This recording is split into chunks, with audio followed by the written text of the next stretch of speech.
Today, I want to take a look at an Affinity photo and how we might be able to blend some photos to make some pretty cool stuff. It's fairly easy. I want to show you how to go from this to this using those two photos. I probably won't get it exactly like this again, but we will try. So I've placed two photos here.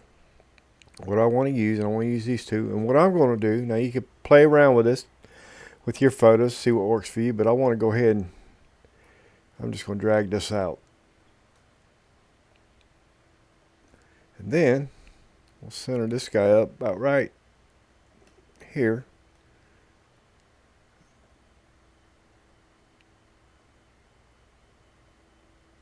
About like that.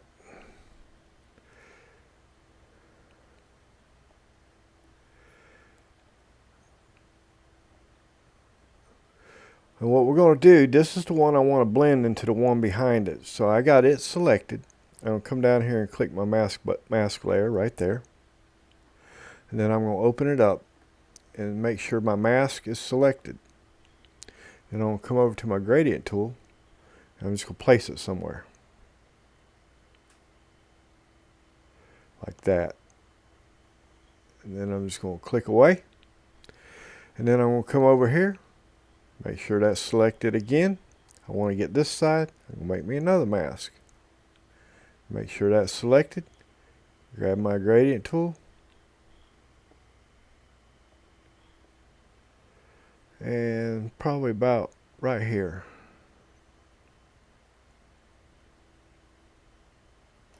Something like that. Let's straighten that up a little bit. A little bit more.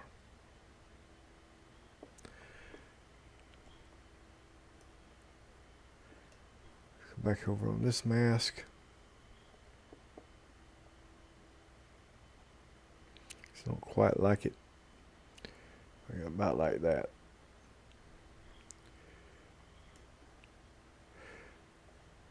And there, we now have a blended photo. That's really all there is to it. You can play with it, make it the way you want it, place your gradients in different spots, see what works best for you. You can always use Control or Command Z if you don't like it and start over from a different spot. But the important thing is when you create the mask, make sure you got the picture selected you want to blend into whatever. And then you click the mask, open it up, make sure that particular mask is selected. And then if you want to do the other side, you got to go back up and select your picture again. Come down, create another mask, make sure that mask is selected, and we're using a gradient tool for both of them. And that's really all there is to it. If this has helped you, how about doing me a favor, because you will help this channel. That is, give me a like, leave a comment, and subscribe. And I sure would appreciate it. You have a good day.